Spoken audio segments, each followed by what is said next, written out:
Qué bendición. Vamos a orar.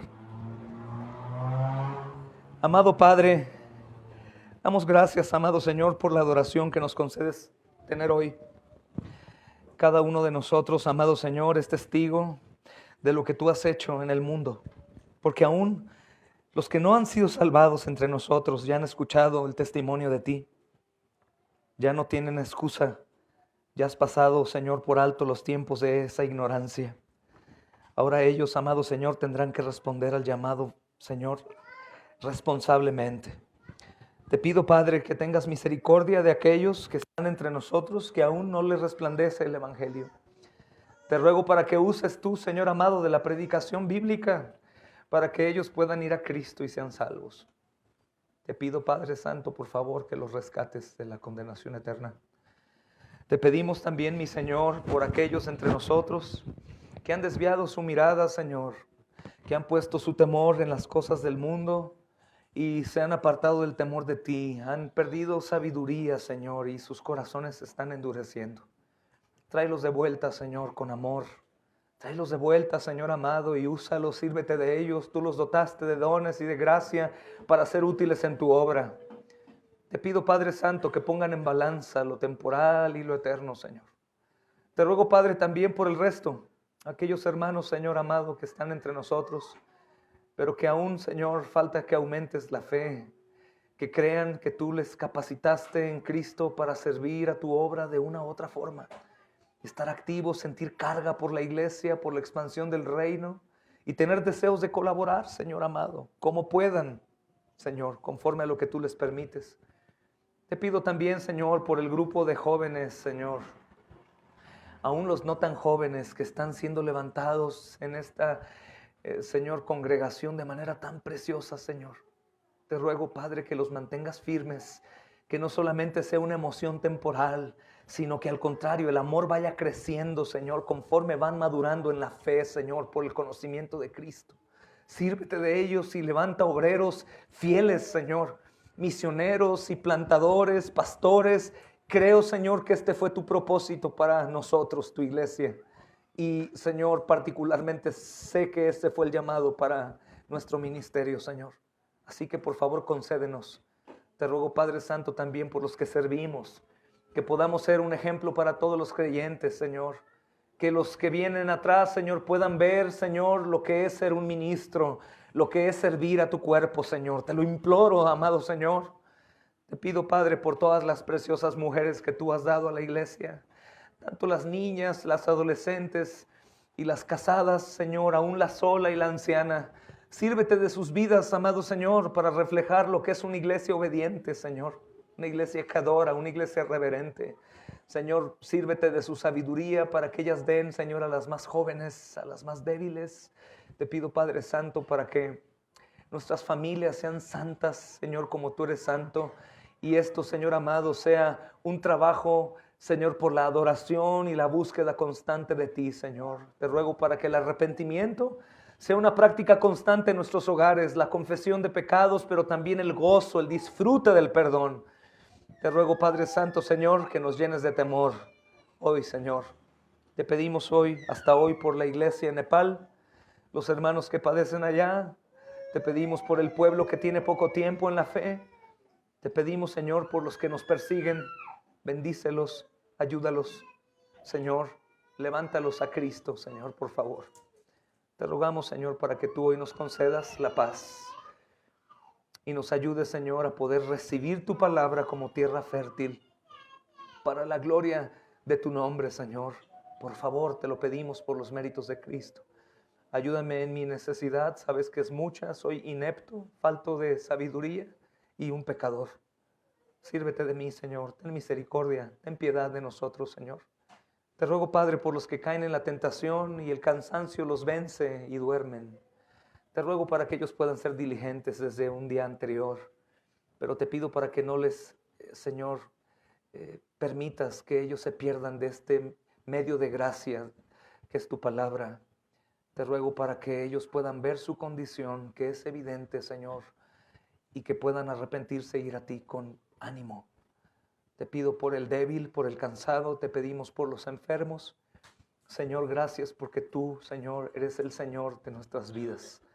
En Cristo oramos, Señor, por nuestras familias, hermanas que están lejos, pero que no tienen una congregación, Señor, como la nuestra, por diferentes circunstancias. Te pido, Padre, para que ellos puedan aún recibir de tu palabra con temor y puedan crecer, Señor, en sabiduría. Te ruego, Padre Santo, para que pronto traiga solución a sus vidas y puedan congregarse con tu cuerpo, Señor, para la gloria de tu nombre y su crecimiento. Gracias, Señor, por este privilegio. En Cristo oramos. Amén. Amén. Paz del Señor, hermanos. Vamos a ayudar a los hermanos que son un poco dormilones, ¿ok? Les vamos a traer una almohada para que estén cómodos, ¿no, verdad? Vamos a despertarlos con amor, ¿ok? Para que sus vidas, hermanos, sean bendecidas. Y vamos a ayudar a los pequeños también a que estén en paz, hermanos. Vamos a enseñarles a que estén en el culto, como lo hacemos desde tiempo atrás con otros. Si acaso se salen de control, bueno, papás, por favor, para evitar la distracción de los demás, vayan a un lugar ahí, denles una vara bien dada y no sé, no es cierto, si es necesario, y tráiganlos de vuelta para que sigan aprendiendo y seamos pacientes los demás. Amén, hermanos. Vamos a abrir la Biblia. ¿En dónde creen, chicos, niños? Lucas, ¿qué capítulo? 3, gloria a Dios. Empezamos con este nuevo capítulo, así que vayan todos a Lucas capítulo 3. Vamos a meditar a partir del versículo 1. El hermano Tony nos hizo favor de tomar lectura para poder avanzar. Y vamos a recordar un poquito lo que acabamos de dejar atrás. Es el encuentro del Señor Jesús, hermanos, con estos hombres sabios del templo. Los hombres están asombrados de lo que el Señor como niño les ha mostrado. Explicábamos bien, hermanos, que bien lo que les asombraba a ellos no fue lo que nosotros creíamos, ¿verdad? Que era lo que debió asombrarles. Es que es Dios. Y como es Dios, pues Él habló como Dios ahí. Y ellos pues obviamente estuvieron frente a Dios y fueron asombrados porque conocieron toda la sabiduría, toda la omnisciencia, toda la omnipotencia. Ciertamente sabemos que Jesús, aún siendo niño, era Dios. Pero sabemos, hermanos, que Él estaba ahí presente como un niño, humanamente hablando, naturalmente hablando, en esta naturaleza de hombre. Entonces, pastor, ¿por qué estos hombres tan sabios se asombraron de ese niño si no se manifestó a ellos como el Dios que era, sino como un niño hombre? ¿O porque era un niño que no tenía pecado? Y recordemos que todo lo que atrofia nuestro caminar en Cristo, todo lo que opaca, hermanos, la deidad manifestada en la creación, todo lo que nos es tropiezo para ser obedientes, fervientes, aguerridos, para que todos seamos misioneros y para que creamos a Dios todas las cosas, se debe al pecado. Es por culpa del pecado. Por lo tanto, cuando ellos estaban frente al niño, veían a un niño sin pecado, que veía como vamos a ver cuando estemos en el cielo, cuando estemos en el reino, que entendía todo lo que ellos no entendían. Así que toda la sabiduría que es opacada a causa del pecado, ese niño la manifestaba. Pero estaba aprendiendo, por supuesto. Pero todo lo que aprendía de Dios desde años antes, desde el año, 2 años, 3 años, 4 años, lo retenía, no dudaba nunca del Padre. Siempre fue perfecto. Por lo tanto, la naturaleza humana de ese niño los impresionó porque no tenía pecado. Por lo tanto, manifestaba una sabiduría que nunca habían visto. Hermanos, inteligencia, preguntas que nunca habían escuchado, una perspectiva de la creación que nunca habían ellos conocido, porque aún esos hombres sabios tenían pecado, pero Jesús no. Qué maravilloso haberlo encontrado y qué tormento para aquellos que estuvieron delante de Él y no creyeron, ¿verdad, hermanos? Pero de pronto continúa la historia de Lucas, hermanos. Es Lucas el historiador y él va a presentar el ministerio de Juan el Bautista primeramente en su contexto histórico, hermanos. De una manera parecida, en el capítulo 1, versículo 5, dice: hubo en los días de Herodes, rey de Judea, un sacerdote llamado Zacarías, ¿verdad? El capítulo 1 nos recuerda esto. Lucas es un científico, es alguien que está basándose mucho en la historia, porque él mayormente escribe a un pueblo llamado gentil. ¿Y quiénes son los gentiles, niños? Los no judíos. Por lo tanto, Lucas está enfocado no en hablarle como a judíos. Si habla a judíos, pues va a hablar de las cosas de Dios, del pueblo de Dios, del caminar del pueblo de Dios. Pero si habla en este lenguaje a los gentiles, ellos no van a comprender. Por lo tanto, les habla en su lenguaje. Eso me agrada bastante, hermanos, porque he visto que uno de los mayores errores cuando nosotros evangelizamos afuera es que nos olvidamos desde qué perspectiva ellos ven las cosas de Dios. Y tenemos que empatizar con ellos. Tenemos que presentar una apologética sabia, recordar cómo tú creías cuando eras católico romano y un loco cristiano llegaba y te anunciaba el evangelio. ¿Qué pensabas de él? ¿Cómo lo veías? ¿Qué creías de él? Entonces tenemos que ir a ese lugar, ponernos a su nivel y desde ahí cara a cara dar el evangelio para que ellos lo reciban. Lo que hace, hermanos, Lucas no es no confiar en el poder del Espíritu Santo que ha de convencer a toda carne. No, lo que hace Lucas es recordar su responsabilidad como un fiel ministro. Él estudia todos los datos históricos que pueden ayudar a gentiles a creer en el mensaje que él anuncia. ¿Se dan cuenta?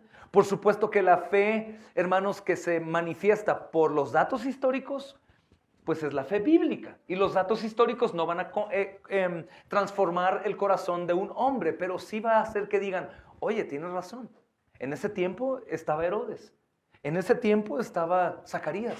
Oh, tienes razón. Lo que está hablando este hombre es cierto, porque yo conozco la historia y tienes razón. Todos esos emperadores estaban entonces. Y los sumos sacerdotes eran ellos. Oh, ese hombre sabe. A ver, platícame. Es un tipo de defensa de la fe. Por eso es que nos encontramos, hermanos, a un Lucas historiador que va a hablar constantemente, al menos en esos primeros capítulos, acerca de la historia. Para que los que reciben, que no son judíos, en base a la historia, hagan concordancia y digan, oh, la historia y su religión empatan. Esto es importante, hermanos. Por eso debes de conocer también la historia para poder hablar. He compartido con algunos hermanos, con todos lo compartí, no sé si todos lo vieron, un documental que se llama Los Valdenses. Habla justamente de la fe de algunos hermanos que vivieron los tormentos del martirio por la iglesia romana y habla acerca de lo que realmente Roma es. Algunos no conocen tanto del peso satánico que hay en Roma y en la religión romana, por lo tanto son un poquito, tal vez respetan eso, pero es demoníaco todo lo que enseña la fe católica romana desde que se torció al grado de ir en contra del Dios verdadero y poner a un hombre como un intercesor al igual que Cristo o a una María al igual que Cristo. Entonces, Lucas, hermanos, va a enfocarse en el ministerio de Cristo. Yo he titulado este sermón de Lucas capítulo 1, Ojos en Cristo, ojos en Jesús, porque es hacia donde va. Pero ¿cómo él va a poder hablar de esto si no lo conoce la gente? Así que Lucas habla un poco del contexto histórico, hermanos. Dice que en el tiempo del nacimiento de Jesús hubo un emperador, Augusto, Cirenio, en el capítulo 2, y ahora en el capítulo 3, en el versículo 1, suena otra vez como un principio, hermanos, que algunos han sugerido que es el comienzo original de este evangelio. Es decir, hay quienes, así como el último capítulo de Marcos, quienes dicen que fue añadido posteriormente, no por Marcos, así algunos dicen que aquí es donde empieza el evangelio de Lucas. Yo realmente no creo así. Yo creo que si la Biblia fue cerrada así es porque el Señor le inspiró. Sea Lucas o sea Marcos el que lo escribió, fue el Espíritu Santo quien inspiró. Por lo tanto, el canon se cerró. No hay nada añadido. Pero hay quienes defienden que el evangelio de Lucas comienza aquí en el capítulo 3. No es así. Si ustedes recuerdan los primeros sermones, aprendimos, a pesar de que no había mucho de lo que nosotros deseábamos, ¿verdad? Fue histórico en su mayoría. Y hasta el tercer sermón fue que empezamos a hablar el evangelio como tal. Pero bueno, hermanos, no existen pruebas convincentes como para negar que el evangelio de Lucas comienza desde el capítulo 1, siendo escrito por Lucas. Así que nos quedamos con lo que tenemos nosotros en nuestras escrituras, hermanos. En Lucas, el versículo 1, si se dan cuenta, voy a dar una repasada rápida que vas a encontrar el significado después. Menciona a 4 hombres, hermanos, que ocupan un lugar significante en la crucifixión del Señor Jesús. Entonces, habla de la historia para los que piden historia, pero a los que conocemos ya la historia del Señor, pues es interesante. Él menciona a Poncio Pilatos, así que un incrédulo que recibía esta carta decía, oh, Poncio Pilatos es cierto, estaba ahí en el poder. Menciona a Herodes, oh, es cierto, Herodes era este rey de los judíos o el emperador judío. Recuerden, chicos, niños, que Herodes, alguna gente lo confunde con un emperador romano. En este sentido, Herodes, recuerda que es un judío traidor y que está a cargo del pueblo judío. También está Anás y Caifás, hermanos. Y también presenta 3 oficiales importantes, Tiberio, Felipe y Lisanías, que solo sirven para marcar obviamente el principio del ministerio de Juan. Hay hombres que no se van a volver a mencionar jamás. Menciona también el año 15 del imperio Tiberio César, y esto proporciona pistas más exactas de la fecha en que comienza el ministerio de Juan. Si ustedes son de los que van a profundizar más en su estudio, van a encontrar que algunos dicen, está equivocado, porque esto no es preciso, Lucas no es preciso. Hay 3 años de discrepancia. De pronto, Lucas está mencionando estos gobiernos como si fueran del año 26 después de Cristo, pero no, esto sucedió en el año 29 después de Cristo. Realmente eso no es de relevancia. Probablemente, hermanos, lo que quiere abarcar Lucas es un tiempo en particular. En este tiempo más o menos esas cosas han sucedido, pero ahí estaban. Es probable, hermanos, que el año 26 o 27 es en el año en donde Lucas tiene su mirada, y es interesante porque ese año fue año de jubileo o de júbilo. ¿Qué es ese año, niños? Es el año en donde por la ley cada 50 años se perdonaban las deudas eran canceladas. Es un tiempo muy prolongado, pero qué maravilloso sería tener una deuda de 50 años y que a los 50 años ya algo viejo se te diga, ya no debes nada. ¡Oh, qué descanso!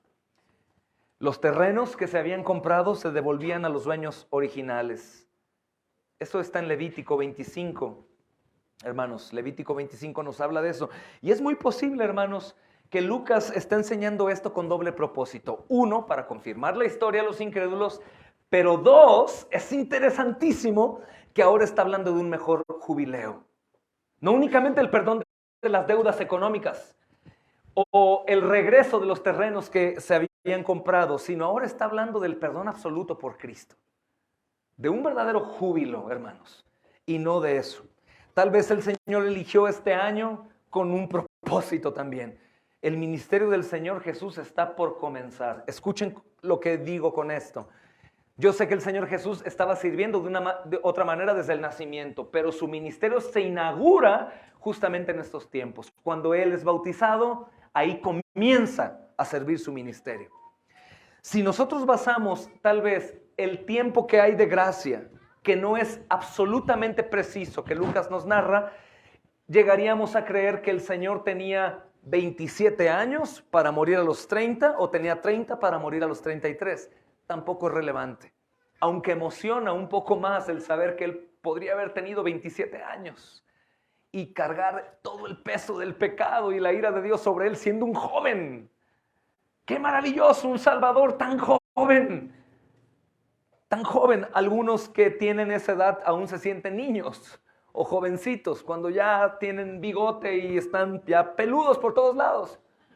Son señores. Pero de cualquier manera son jóvenes. Si nuestro Salvador tenía esa edad, qué maravilla, hermanos amados. ¡Wow! Pero si tiene un poco más, de la misma forma su obra es igual de gloriosa. Hermanos, es muy posible que el Señor Jesús escogió este año para empezar su ministerio, para que nadie olvidara el verdadero júbilo, el año del jubileo, perdonar, cancelar deudas, pero no únicamente por gracia de los hombres, porque el perdonar una deuda o regresar un terreno era por gracia, ¿no? Porque a fin de cuentas no había justicia ahí. Ahora este perdón y esta cancelación de deudas es por un pago. Aquel que demandaba muerte por el pecado recibió su pago. Hermanos, Dios decía la paga del pecado es muerte. Alguien tiene que pagar con muerte. Hubiera sido glorioso que Él dijera, perdonados, como en el año del jubileo. ¿Me debías dinero, Alan? Perdonado, no me debes nada. ¡Oh, gloria a Dios! Pero no hay justicia. El que debe de pagar. Ahora en este nuevo jubileo, hermanos, la deuda fue pagada por alguien, por Jesús. Algunos dicen, Dios me va a perdonar. Dios perdona. Escuchaba una mujer que decía, entrevistada por Ray Comfort, Dios perdona, Dios perdona. Sí, muy bien, Dios perdona, pero se te olvidó algo, Dios es justo. Esto no es el año del jubileo judío, este es el año del jubileo del cielo, que toda la justicia es pagada por Cristo. Debes de abrazar esta enseñanza, hermanos, esta doctrina del perdón por la justicia perfecta de Cristo. Porque uno de los acusadores más grandes que te van a perseguir a ti y a mí durante toda nuestra vida es eso. ¿Cómo eres perdonado tan fácil? Y el pasado se te va a recordar por los de tu propia casa, por ti mismo y todo lo demás, como si no hubieras sido tú restaurado y recibido una vida nueva. Equivócate, comete un pecado y verás que alguien te traerá todo tu pasado enfrente, ¿eh? Tú mismo lo traerás. Recuerda, mi pasado fue cobrado a mi Salvador. No hay nada que puedas venir a cobrarme. El cobrador ya no puede llegar y decir, tienes una deuda. No, momento, tengo aquí mi carta de finiquito. Cristo pagó en la cruz por mí, no hay nada que vengas a cobrarme. Oh, hermano, pero es que no sabes los pecados que yo he hecho aún siendo salvado. No, pero Dios sí sabe y se los cobro a Cristo. Gloria a Cristo, hermanos. Gloria a Cristo. Hermanos, si suponemos que el Señor Jesús nació en el año 4 antes de Cristo, después explicaré esto. ¿Cómo que 4 antes de Cristo si Cristo es el que ha determinado en su vida los años? Es que no se están contando precisamente desde Cristo, sino aún antes de Cristo se comenzó a hacer el conteo. Si el Señor Jesús nace 4 años antes de Cristo, tendría 30 años o 33 años si fue poco después, para empezar su ministerio, para morir en la cruz del Calvario y resucitar. Ahora, ¿dónde sacamos estos datos? Poncio Pilato sirve como procurador de Judea en el año 26 al 36, desde Herodes Antipas, que es uno de los hijos de Herodes el Grande. Recuerdan que todo este linaje de hombres perversos son terribles y todos tienen que ver con el martirio de hombres santos. Todos tienen que ver con la muerte del Señor, Juan el Bautista, con todos los demás. Él rigió en Galilea y Perea desde el año 4 a.C. hasta el 39. Después Felipe rigió sobre las regiones relativamente pequeñas en Iturea y Traconitis del año 4 a.C. hasta el 34. Por algún tiempo, el otro que se narra es Lisanias. No sabemos nada de él, hermanos, excepto porque Lucas lo menciona aquí. Si tú vas a tu concordancia bíblica y pones Lisanias, vas a encontrar nada más una sola vez que aparece ese nombre. Nunca vuelve a aparecer. Hermanos, más recientemente, hace poco tiempo se encontró una inscripción encontrada en Avila, capital de Abilene, que está al este de Damasco, mencionándolo a él. Y es interesante lo que dice su lápida. Su lápida tiene una mención como si hubiese sido un creyente. Dice, muriendo por el verdadero Dios. No hay conocimiento pleno para saber que fue un hermano, pero sabemos que el Señor Jesús pudo haber perdonado aún hasta Poncio Pilatos. ¿Están de acuerdo? Entonces, tal vez, hermanos, pudo haber sido salvado. Sería bueno, hermanos, ver a esos hombres que creían tener todo el poder y que se dieron cuenta que no tenían nada. Ahora, ¿por qué es importante? ¿Por qué creen que el Espíritu Santo, hermanos, no únicamente respetando su perfección, sino por qué el Espíritu Santo ha querido que nosotros sepamos esto? ¿Por qué el Espíritu Santo quiere que estos nombres aparecen poco? ¿Por qué Lisanías aparece únicamente una vez en toda la Biblia? ¿Por qué no se vuelve a mencionar, hermanos? Es importante. Si nosotros recordamos, hermanos, lo que el Señor piensa de aquellos impíos, de aquellos hombres que se oponen justamente, hermanos, al Señor. El Proverbio 2:22 dice, mas los impíos serán cortados de la tierra y los prevaricadores serán de ella desarraigados. El Proverbio 17 dice, la memoria del justo será bendita, mas el nombre de los impíos se pudrirá. ¿Quién se acuerda de esos hombres? Hermanos, es increíble, pero es maravilloso a la vez poder saber que realmente los hombres que se oponen al Señor son borrados. Son borrados. Y el Espíritu Santo creo que quiere que nosotros tengamos estos datos justamente por quién Lucas quiere que reciba la carta y cómo ellos piensan. Creo que el Evangelio de Lucas es muy bueno para nosotros porque no somos judíos. Por lo tanto, es bueno ver la historia. Algunos de nosotros llegamos a algún territorio muy peligroso en donde queríamos descubrir si en realidad lo que decía la Biblia era verdad. Y tú sabes lo que encontramos que es verdad. Por lo tanto, los datos históricos, tú vas, hermano, a antiguos libros y vas a ver los nombres de estos hombres ahí en la historia. Vas a la Biblia y dices, wow. Es como algunos descubrimientos, hermanos, que algunos arqueólogos han hecho. Por ejemplo, Jericó. que concuerdan perfectamente con lo que la Escritura dice. Encontraron los muros cayendo hacia adentro, encontraron restos de hollín, de que hubo fuego. Es curioso que la Escritura dice que los muros cayeron y fueron escaleras para pasar, pues así los encuentra la historia. Es increíble saber que ese lugar fue quemado y ahí están los rastros de fuego. La historia también da testimonio de la verdad bíblica. También el versículo 2, niños, pongan sus ojos ahí. Lucas menciona a los sumos sacerdotes, como si hubieran dos sumos sacerdotes, pero de hecho solamente hay uno a la vez, no hay dos, hermanos. Anás sirvió de sumo sacerdote del 6 al 15 después de Cristo, antes de ser puesto como procurador de Judea. Él continuó una influencia considerable y la gente aún se refiere a él como sumo sacerdote. Es como hoy nosotros hacemos cuando vemos a un expresidente. Le dices presidente, si lo ves. Pero él ya no era sumo sacerdote, pero tenía mucha influencia sobre el pueblo. Su yerno es Caifás, el sumo sacerdote actual, que fue puesto como sumo sacerdote en el año 18 después de Cristo. 4 de los hijos de Anás también se convirtieron en sumos sacerdotes. Es muy probable que la religión cristiana judaica que hay hoy sea así. El pastor y sus hijos son los pastores. Y si no hay hijos, las hijas. Y así continúan con ese legado. Así hacían los sacerdotes. Sus hijos continuaban. Así lo había establecido el Señor en el antiguo pacto y así lo hacían ellos. Hoy no es así. Hoy es por requisitos y llamado, hermanos. Entonces, todo esto es interesante que lo aprendamos. Más creo, hermanos, que conforme va avanzando y sale un poco de los datos históricos, pues comenzamos a recibir realmente la sustancia de la enseñanza, hermanos.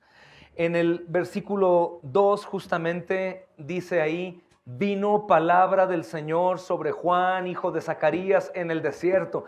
Este lenguaje me encanta, hermanos, porque nos recuerda el llamado de los profetas en el Antiguo Testamento. ¡Qué maravilloso, hermanos! Isaías 38:4, por ejemplo, quienes toman notas. Jeremías capítulo 1, versículo 1 al 2. Jeremías 13:3. Hermanos, la mención de Zacarías nos recuerda el milagro del nacimiento de Juan a los padres mayores. Es un llamado también a los padres mayores. Capítulo 1 de Lucas, del 5 al 25. Pero qué interesante, hermanos, ver ahora esto. La palabra de Dios llega a Juan. La palabra del Señor viene sobre Juan. Dice R.C. Sproul en una enseñanza que han subido esta semana de un tema como este. Algunos escuchamos esto, la palabra de Dios viene sobre Juan y de pronto estamos tan familiarizados con que Dios hable así a los profetas que es normal. Pero escuchen, 400 años no había hablado Dios a nadie. Había habido un silencio. No había profetas viniendo a Jerusalén de pronto a profetizar. Había falsos profetas, pero aquellos llamados por Dios a hablar de parte de Dios, hermanos, no había. Por lo tanto, esto es impresionante. Número 1, hermanos. Hay un nacimiento de una virgen. Es increíble. Ha habido un nacimiento de una mujer anciana, de un hombre anciano. Este anciano quedó mudo. Hermanos, ha habido un anuncio a pastores que son hombres violentos, hombres de poco amor, hombres considerados como inmundos o impuros por el pueblo de Israel. Se han aparecido ángeles ahí. Ahora estamos viendo, hermanos, que los datos históricos dan testimonio de ese hombre llamado Juan. Y ese hombre llamado Juan, el cual la historia no mencionará que Dios le habló, aparece en la Biblia. Y ese hombre llamado Juan es un profeta del Antiguo Testamento en lo que ahora será el Nuevo Testamento. Es un profeta del Antiguo Testamento viviendo en el Nuevo Testamento. Es asombroso. 400 años donde Dios no habla y de repente habla Dios. De pronto habla Dios.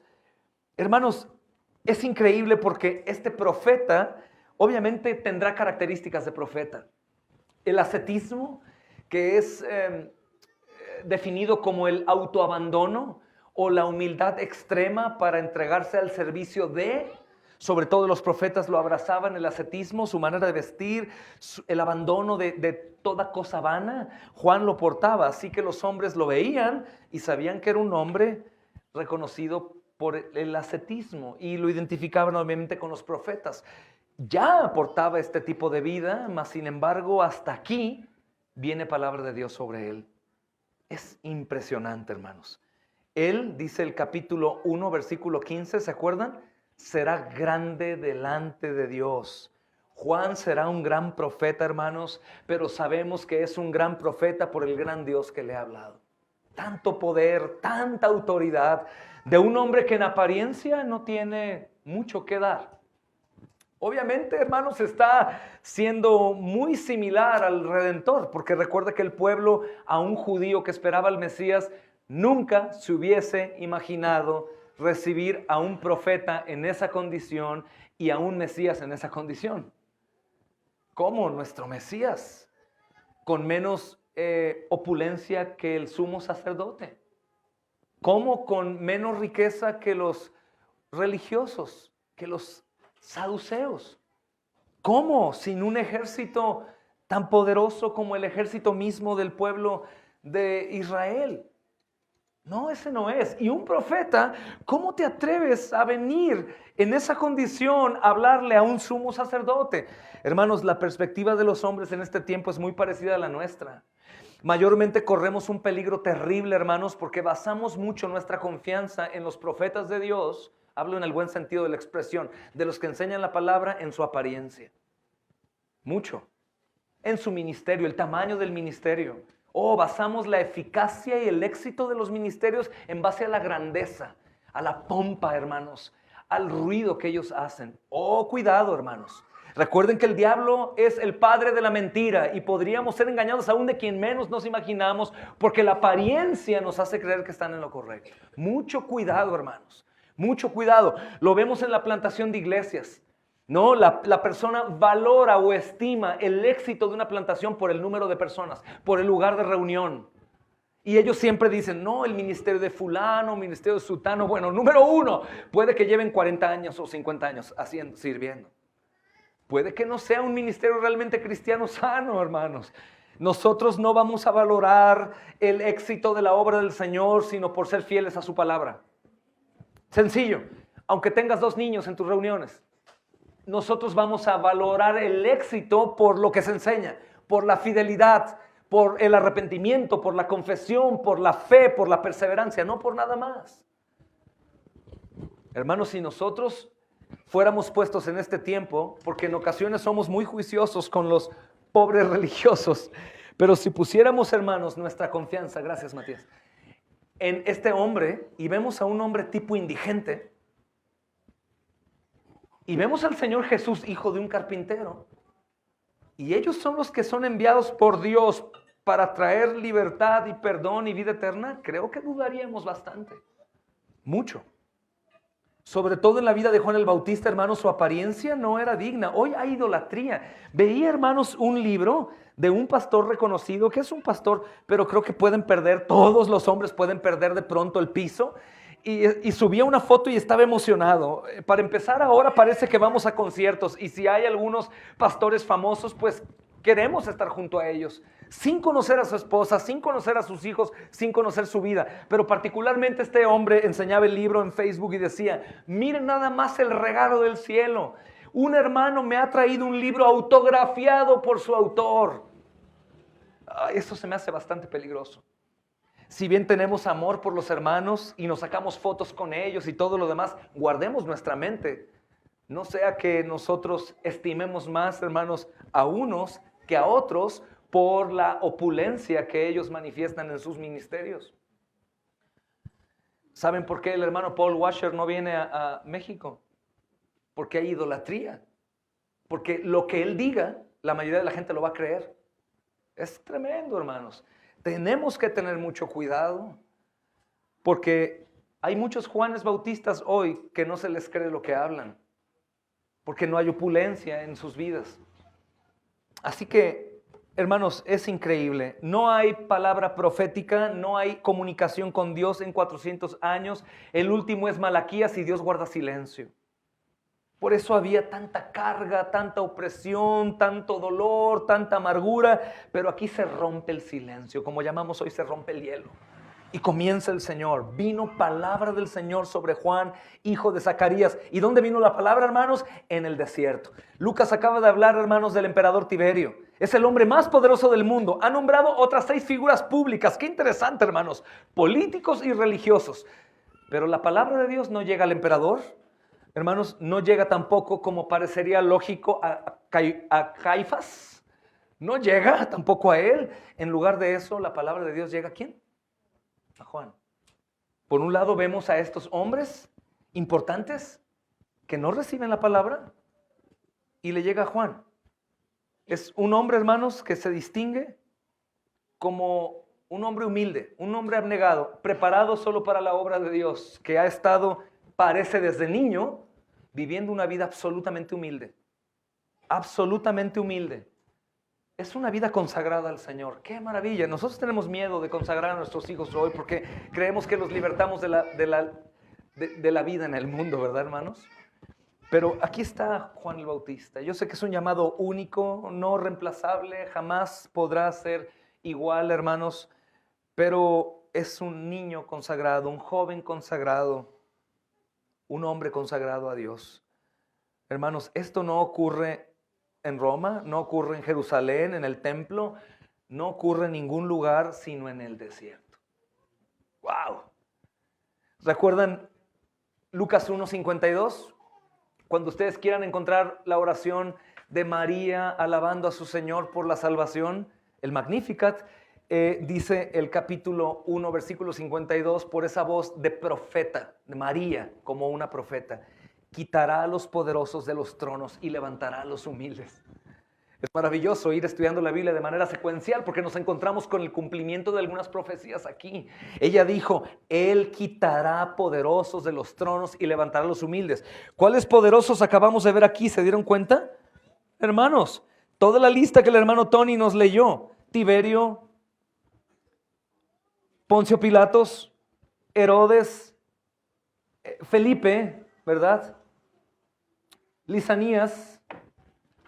Todos los hombres que aparecen aquí probablemente esperaban recibir la palabra de Dios cuando Él volviera a hablar, porque el pueblo de judíos sabía que el Señor llegaría de nuevo, que el Mesías vendría y que vendría primeramente alguien que anunciaría de Él, aquel que portaría el espíritu de Elías.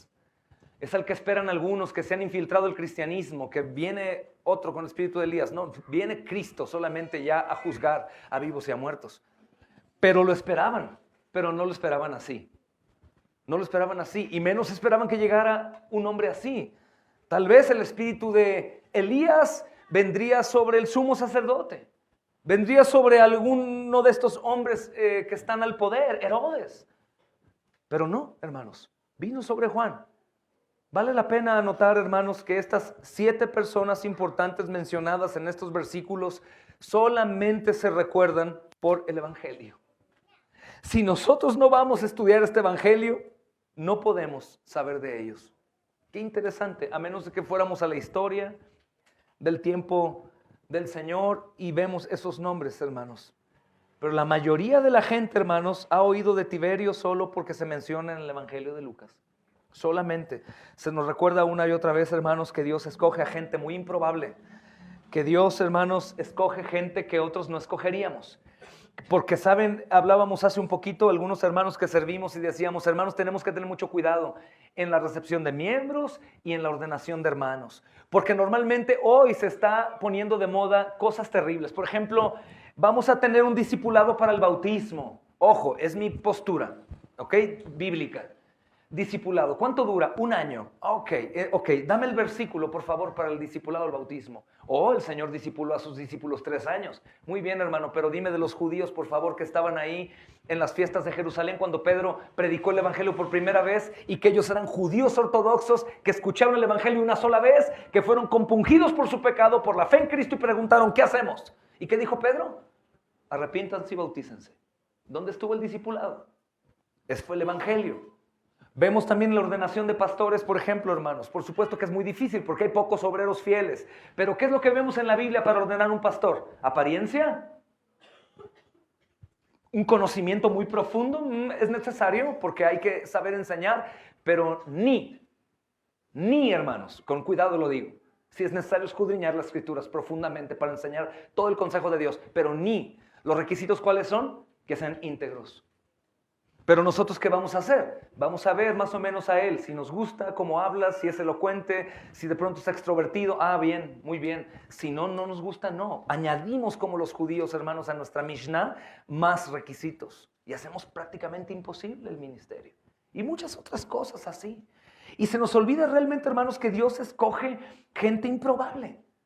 Hermanos, algunos han dicho, qué extraño que Dios haya escogido a los judíos. Qué extraño que Dios haya escogido a David, al menor, a alguien que aparentemente pues era más débil que sus hermanos. Un joven cuyo padre ni lo incluyó entre sus hermanos cuando los presentó a Samuel como para considerarlo el ungido de Dios. Qué extraño, hermanos, que Dios escoja a María, una joven sin casar. Qué extraño que Dios haya elegido a una prostituta para ser su discípulo. Qué raro, hermanos, que escoge en este caso a Juan. Nosotros en el ministerio también nos preguntamos acerca de nuestra vocación. Yo le he preguntado una y otra vez, ¿por qué me escogiste a mí para pastorear tu iglesia? Creo que no quería, ni lo hubiera imaginado, y aún ahora dentro del ministerio continúa preguntándome por qué, que paro un poco porque puede ser muy peligroso poner mis ojos en mí. Pero qué extraño que te haya escogido a ti, hermano. Qué extraño que a pesar que tenemos testigos de dar mal testimonio de la fe cristiana, Dios nos eligió. Y Él nos ama a los que somos lavados por su sangre. Qué extraño, ¿no, hermanos? Qué extraño. Hermanos, nos maravilla también lo ordinario de la gente, hermanos, que Dios ha usado para cumplir la mayor parte del trabajo en la iglesia de Cristo. ¿Qué digo con esto? Vemos hoy muchos hombres que seguimos por el internet. Oh, hermano, fulano pastor, el pastor fulano viene. Pero ¿sabías que la gran expansión del reino la ha hecho a través de hombres por los que casi nadie da un peso? ¿Que no conocemos o que tienen ministerios pequeños?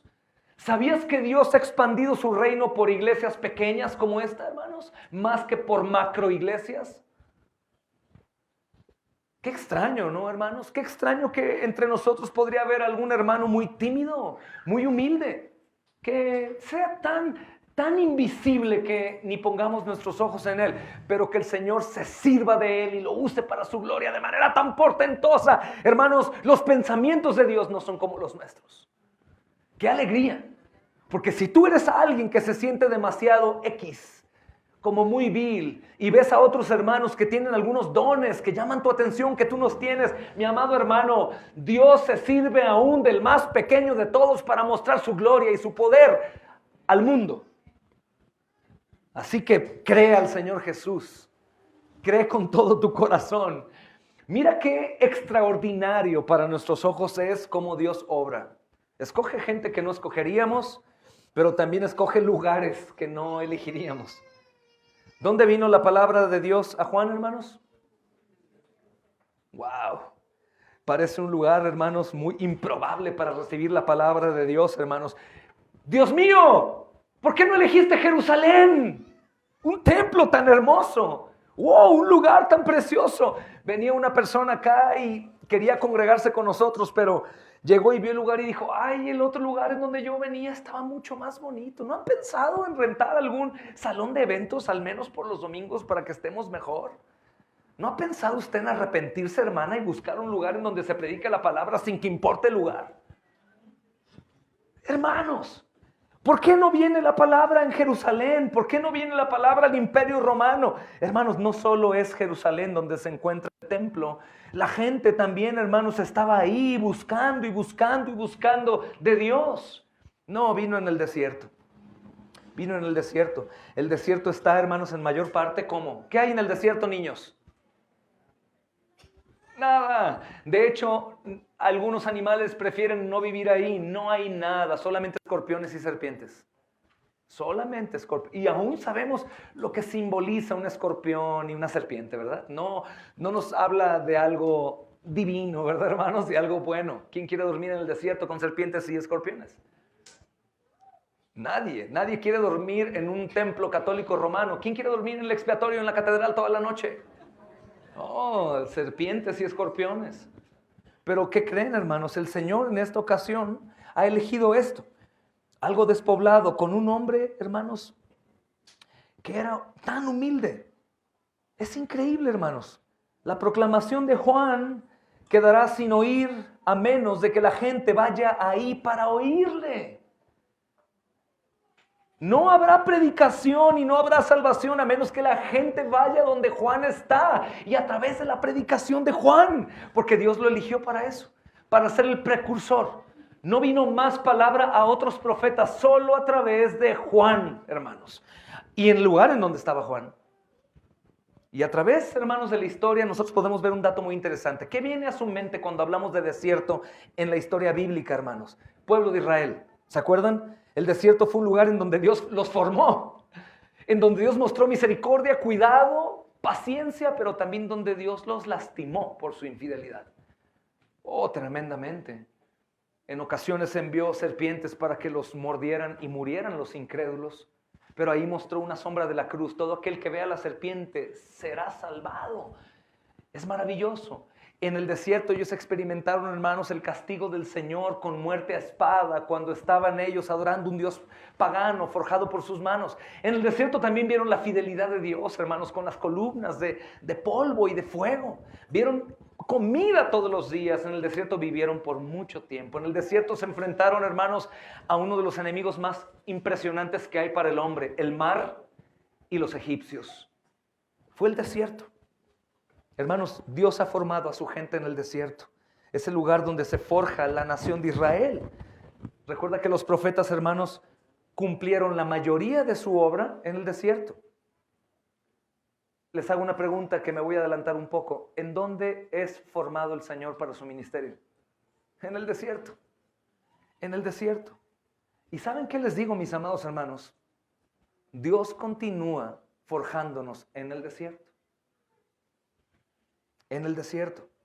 Nuestras vidas son transformadas en el desierto, en el sufrimiento, en el padecimiento, en el dolor. ¿Saben por qué?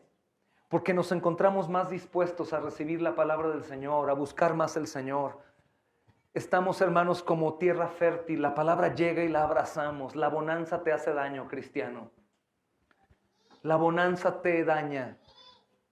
Te pone cómodo. El cristianismo es una opción. Leer es una opción, el mundo te atrae, pero ¿qué tal en el padecimiento? Oh, hermanos, si todos aquellos que no perseveran continuamente con la iglesia tienen un padecimiento, ¿qué crees? Se vuelven en perseverantes. Porque el desierto es un lugar en donde Dios lo usa para forjarnos. Es en el desierto cuando el cristiano inmaduro se hace maduro. Es en el desierto cuando el de corazón duro que ha escuchado el evangelio cree en la plancha del hospital, o en una operación, o en la muerte de un hijo, o en la muerte de un padre, de una esposa, un esposo. Señor, ayúdame, ahora sí, Señor. Ahora sí, Señor. Y obviamente es en el desierto en donde también vemos la fidelidad de Dios. Ahí cuando ya no hay salida, cuando la situación es tan difícil. Oh, hermanos, yo creo que mucho porcentaje de la iglesia aquí está enfrentando alguna situación, una u otra, aunque algunos la consideren pequeña, de problemas en su vida, en donde creen que no hay manera de salir. Pero el Señor abrió el mar para que pudieran pasar por tierra seca. Así es, hermanos, como Dios ha obrado. Así elige entonces a Juan y así elige el lugar en donde, de maneras improbables, de formas en donde nosotros no quisiéramos, personas que no elegiríamos, lugares a los que no queremos ir. Si se dan cuenta, esto es así, hermanos. En el versículo 3 dice, hermanos, que Él vino por toda la tierra. Algunos han tomado esto de forma literal. ¿Por toda la tierra, hermano? ¿Pero qué no iba a empezar ahí por Jerusalén? Sí, es que es por toda la tierra que está alrededor del Jordán. Es decir, no iba navegando en una balsa, Él iba caminando. Estaba por ahí. Si ustedes van a otra traducción, por ejemplo, la traducción, Nueva Traducción Viviente, hermanos, en el versículo 3 dice... Oh, perdóname, estoy en Salmos. Dice lo siguiente. Si alguien la tiene ahí puede ver. Entonces Juan fue de lugar en lugar por ambos lados del río Jordán, predicando que la gente debía ser bautizada para demostrar que se había arrepentido de sus pecados y vuelto a Dios. Iba por el lugar alrededor del Jordán. Iba predicando el bautismo del arrepentimiento. El arrepentimiento es del griego metanoias, y metanoias habla, por supuesto, de un cambio. Es lo que conocemos nosotros como metamorfosis. ¿Qué animal viene a su mente? ¿O qué insecto viene a su mente? la mariposa, ¿verdad, hermanos? Prácticamente es el mismo animal, pero es como si cambiara de especie, ¿no? Hermanos, la evolución no demuestra que algo ha cambiado de especie. Nadie ha sido de gallo a perro o de perro a león, pero la oruga cambia radicalmente, ¿verdad, hermanos? Si no fuera el mismo animal, nunca pierde la vida, sino recibe un cambio tan drástico, creeríamos que eso es evolución. Pero no, es el mismo animal, pero ahora cambia absolutamente. Es diferente. Nosotros no somos los mismos animales, somos otros, pero cambiamos radicalmente cuando estamos en Cristo. Esa es la metanoia, ese es el arrepentimiento para remisión de pecados. Escuchen, hermanos, el bautismo de Juan no es un bautismo como el de los judíos. Los judíos, ¿qué hacían? Voy a explicar esto brevemente, pero es sumamente importante para que también los predicadores sepan por qué predicamos arrepentimiento. ¿Y ustedes creen que el arrepentimiento cristiano es el mismo arrepentimiento de Juan? No, no es el mismo. ¿Ok? Ni tampoco el bautismo de Juan es el mismo bautismo de los judíos. ¿Quiénes bautizaban? Los judíos. ¿A quiénes bautizaban? Bautizaban a gentiles que querían añadirse a la fe judía. Por lo tanto, era una renuncia y ahora se añadían. ¿Qué está pasando ahora? Juan no está llamando a los gentiles al bautismo solamente, sino también a los judíos. ¿Y sabes lo que significa eso para un judío? ¿Quién es este loco que está llamándole a los hijos de Abraham a ser bautizados? ¿Cómo te atreves a decirnos que nosotros necesitamos ser lavados? Si los lavados deben ser los gentiles, los impuros, aquellos que son considerados como el cerdo en la comida, impuros, intocables. Ellos tienen que ser lavados, nosotros no. Los judíos solamente aceptaban gentiles si se bautizaban, y si continuaban ellos en su crecimiento tenían que circuncidarse y eran recibidos. Pero Juan ahora estaba bautizando, hermanos, a los judíos. Es muy interesante esta porción del bautismo también, hermanos, porque tiene mucha importancia. El bautismo cristiano es una de las dos ordenanzas, o niños, escuchen, es uno de los dos sacramentos. Solamente, por lo tanto, aquellos que están en la fe y que no han sido bautizados están en problemas, hermanos. No es cualquier cosita. Ya después, ya luego me bautizo, ¿no? Es una orden instituida por Dios en la persona de Cristo. Hermanos, justo antes de su ascensión, el Señor Jesús dijo: por tanto, id y hacer discípulos a todas las naciones, bautizándolos en el nombre del Padre, del Hijo y del Espíritu Santo. Entonces, estas instrucciones especifican que la iglesia es responsable de enseñar la palabra, discipular y bautizar. Ahora, ojo, el bautismo que se practicaba antes de la fundación de la iglesia, hermanos, es distinto. Aunque están relacionados el bautismo de Juan y el bautismo para la iglesia cristiana, hermanos. Primero, el bautismo en la antigüedad bautizaba prosélitos, para dar a entender que su naturaleza sucia era ahora limpia al momento de bautizarse. Juan el Bautista ahora usa el bautismo que vamos a ver para preparar el camino del Señor, requiriendo que todos, no solo los gentiles, fueran bautizados, porque todos necesitan arrepentirse. ¿Arrepentirse de qué? De donde ellos tenían puestos sus ojos. Las personas en este momento estaban confiando más en el judaísmo y en las tradiciones de los ancianos que en el mismo Dios y en el Mesías. Por eso Juan prepara el camino, limpia todo lo que los religiosos han ensuciado. Han hecho tan difícil la religión que nadie vive en paz, no hay gozo. Sumaron a la ley de Dios un montón de reglas, hermanos, que eran imposibles de obedecer. Por lo tanto, este precursor de Cristo está limpiando el camino y llama a gentiles y a judíos: arrepiéntense de lo que hacen y pongan ahora sus ojos en el lugar correcto. Fíjense qué interesante y bíblico es esto. ¿Cómo enseña ahora el nuevo bautismo para la iglesia, hermanos? Y la enseñanza radicalmente distinta al bautismo de los judíos y un poco menos distinta al bautismo de Juan. Hechos 19. Aconteció que entre tanto Apolos estaba en Corinto, Pablo, después de recorrer las regiones superiores, vino a Éfeso y hallando a ciertos discípulos, eran discípulos, les dijo: ¿recibieron al Espíritu Santo cuando creyeron? Ellos le dijeron: ni siquiera hemos oído si hay Espíritu Santo. Eran discípulos. Entonces dijo: ¿en qué pues fueron bautizados? Ellos dijeron: en el bautismo de Juan. Es decir, estos hombres habían renunciado a lo que creían, se arrepintieron y fueron bautizados en el bautismo de Juan, pero Juan solamente era el volteen la mirada al Señor, vean al que viene y va a bautizarles bien. Y dice Pablo en el versículo 4, Juan bautizó con bautismo de arrepentimiento, diciendo al pueblo que creyeran en aquel que vendría después de él, esto es, en Jesús el Cristo. Cuando oyeron esto, ¿qué dice? Fueron bautizados en el nombre del Señor Jesús. Hubo un rebautismo, hermanos. Fue el bautismo de Juan, en donde ellos cambiaban completamente su perspectiva de ver las cosas y pusieron sus ojos directamente en Cristo. Ahora, el bautismo nuestro es distinto. ¿En qué sentido? El bautismo cristiano tiene un significado más profundo. El bautismo debe hacerse en el nombre del Padre, del Hijo y del Espíritu Santo.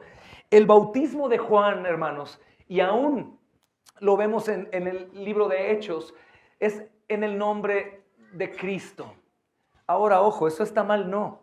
Lo que sucede es que los judíos que se arrepentían de sus pecados y creían en Cristo, se bautizaban para confesar que en realidad sabían que ese Cristo a quien habían resucitado era el Mesías. ¿Y sabes lo que significaba eso? Probablemente muerte por blasfemia. Por eso no vemos que diga Padre, Hijo y Espíritu Santo, sino dice arrepiéntense y bautícese cada uno en el nombre de Cristo. ¿Por qué? Porque un judío confesaba a Cristo como Señor en el bautismo, hermano, y obviamente entraba a la vida de la fe. Es muy interesante entenderlo, hermanos, porque es a través de esta ordenanza que una persona es admitida en la comunión de la iglesia. Cuando somos salvos, somos bautizados por el Espíritu en el cuerpo de Cristo, que es la iglesia. Primero los Corintios 12:13 dice, porque por un solo Espíritu fuimos todos bautizados en un cuerpo, sean judíos o griegos, sean esclavos o libres, y a todos se nos dio a beber de un mismo Espíritu. Entonces, ¿qué es el bautismo para la iglesia cristiana? Es una representación del bautismo por el Espíritu. El bautismo cristiano es el medio por el cual una persona hace la proclamación pública de la fe y el discipulado. Debes bautizarte si tú eres creyente, y debes bautizarte si tú fuiste bautizado en el bautismo de Juan. ¿Qué quiero decir con esto? Si Juan no vivía cuando tú fuiste bautizado, cuando a ti se te enseñó que el bautismo, por ejemplo, era una ordenanza aunque no tuvieras fe en Cristo, o que tú te bautizaste por un discipulado que tomaste, o que cuando tú fuiste bautizado no creías en el Señor, de verdad no había convicción de pecado y arrepentimiento y fe, no fuiste bautizado.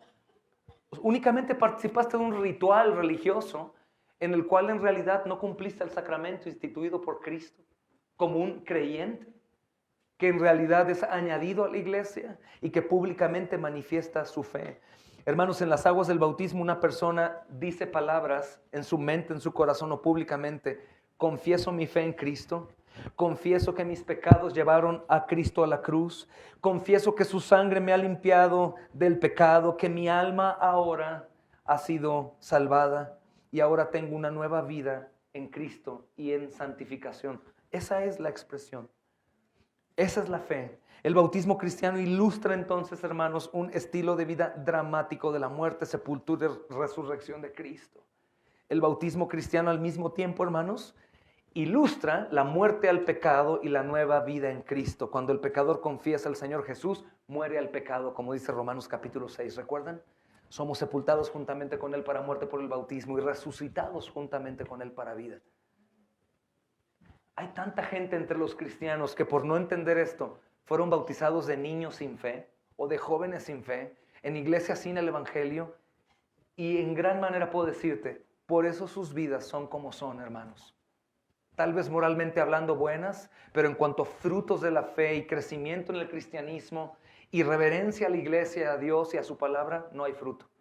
Jamás lo hicieron con plena convicción de lo que significa el bautismo, hermanos. Así que Juan lo que está haciendo acá es hablarle al pueblo judío, y esta es una ofensa directamente a su corazón pecador, porque ellos se sienten los únicos. Es como hoy en día, hermanos, hemos conocido algunas congregaciones en donde las personas llegan y un creyente llega y no puede participar de la cena, y le dicen, para participar de la cena tú tienes que ser miembro de esta iglesia. ¡Wow! Es decir, ellos niegan rotundamente que puede existir la fe fuera de su iglesia. Nosotros jamás hemos exigido por la gracia de Dios que alguna persona que viene de otra iglesia se vuelva a bautizar. sino que en pandemia, recuerdan, hermanos, los rebautismos que tuvimos fueron por convicción propia, porque de hecho ni enseñamos el bautismo, ¿se acuerdan, hermanos? Convicción propia. Y aquí toma la cena cualquier creyente. Les recomiendo que sean en realidad creyentes y que estén arrepentidos en verdad y que vivan vidas de lucha, hermanos. Entonces, hermanos, es interesante ver cómo los judíos son llamados al arrepentimiento y ellos obviamente son turbados. ¿Qué creen que se necesite para que un judío sea bautizado por Juan, primeramente? Humildad. Humildad. Como una persona que decía, ¿cómo yo voy a ser bautizado por este pseudo profeta si yo soy hijo de Abraham? No, humildad, hermanos, humildad.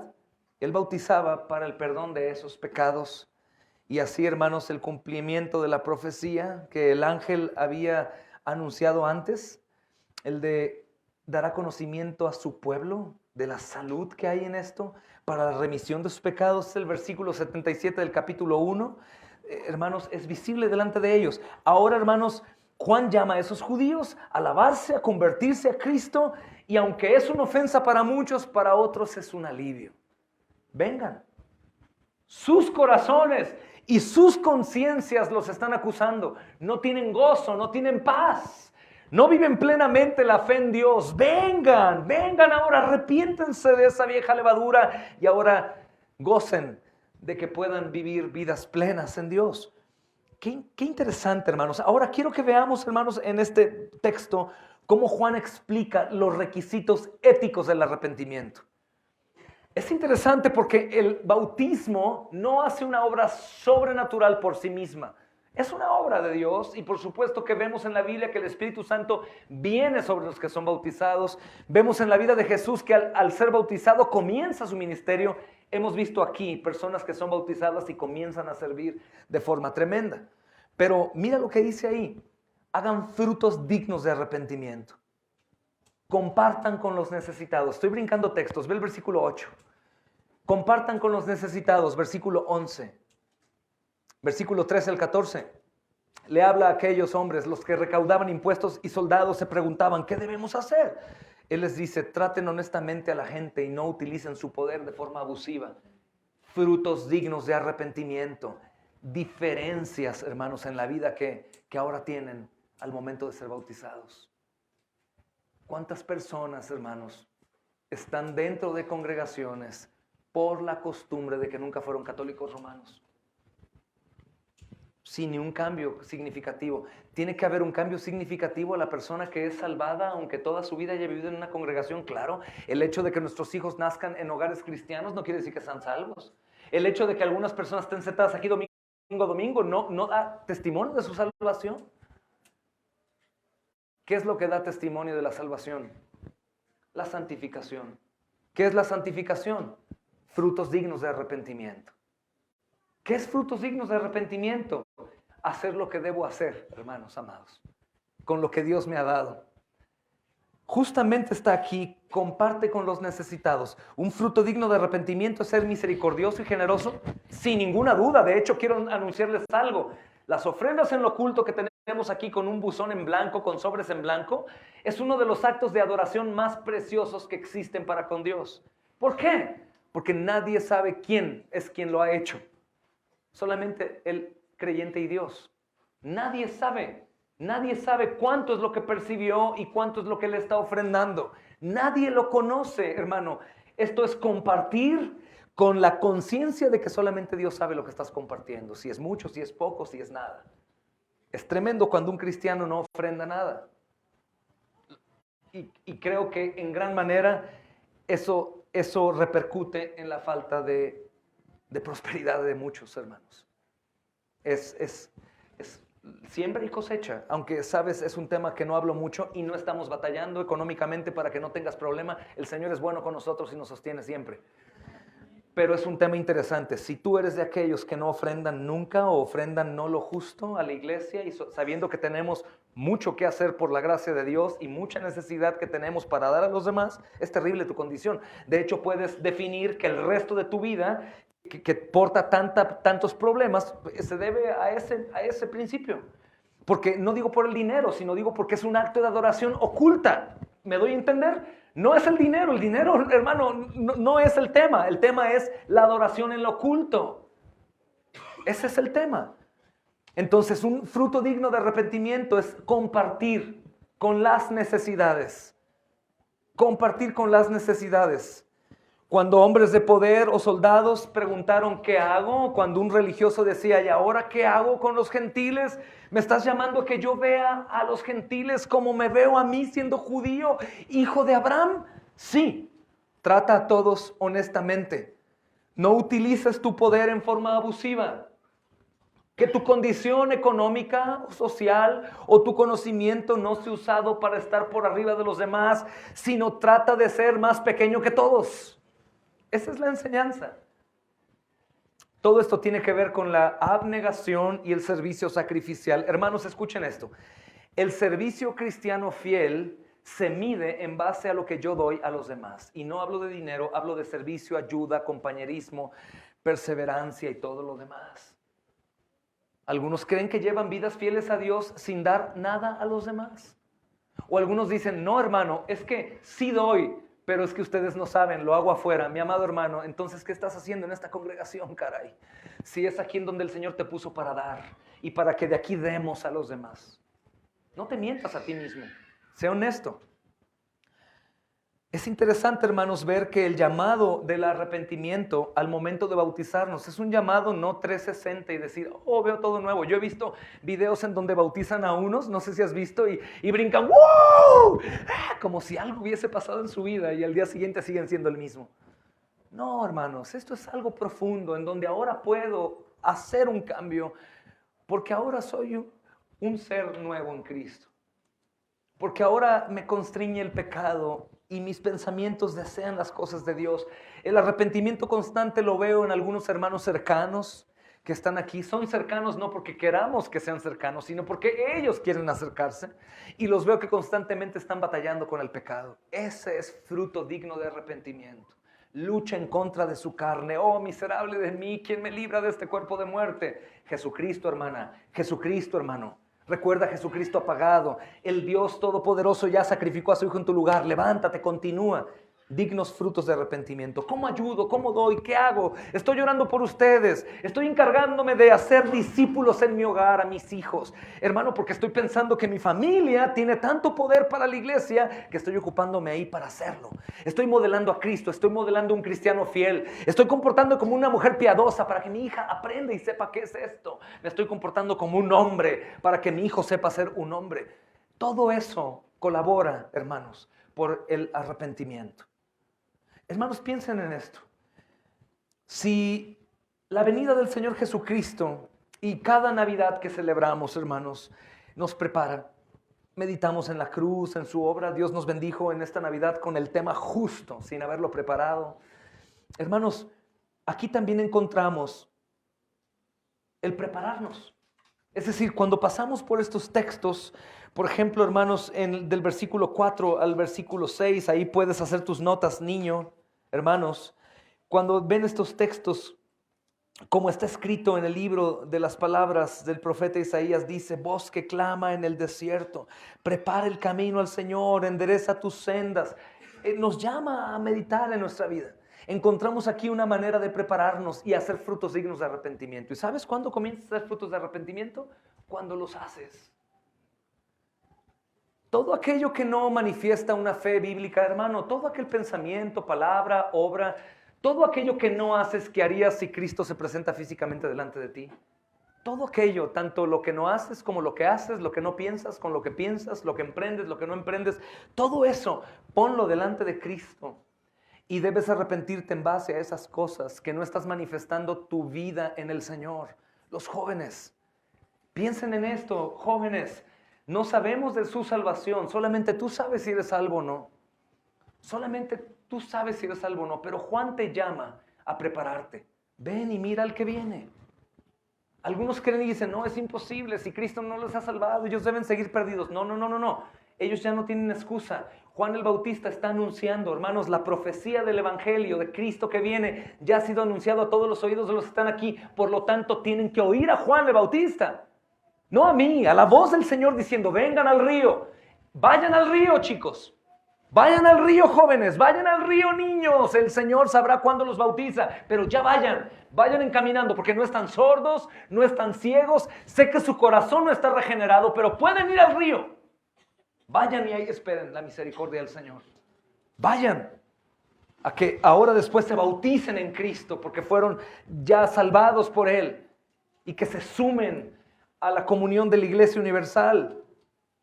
Y los hermanos que ya hemos participado del bautismo por la fe, que hemos hecho nuestra profesión pública, hermanos, sí, es mucho trabajo vivir en arrepentimiento, pero es nuestro llamado. Frutos dignos de arrepentimiento, compartir con los necesitados, trata a la gente honestamente, utiliza lo que tú tienes y tus dones con justicia.